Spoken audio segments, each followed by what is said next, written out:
Join me on a daily adventure, let's go. Food and travel, kilig na hatid, tara na, let's show.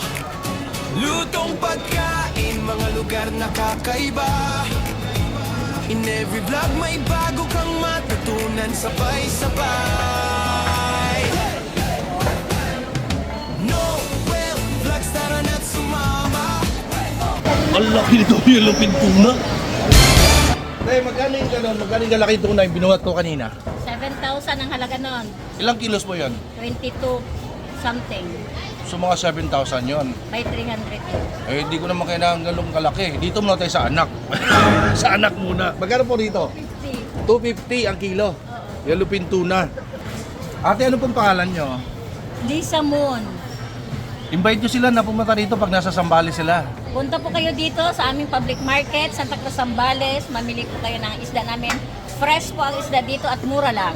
Anong stall number po? Pwesto Stall nyo? number 22, Lisa Moon. Ayun, Lisa Moon. Opo. Yan, punta kayo dito kay Ate Lisa. Dito kayo mamili ng mga isda. Lalo yung lupin tuna. Kita mo, laki-laki. Abangan nyo anong gagawin natin dyan. Pero wag dun sa nanay, ha. Dito muna sa anak.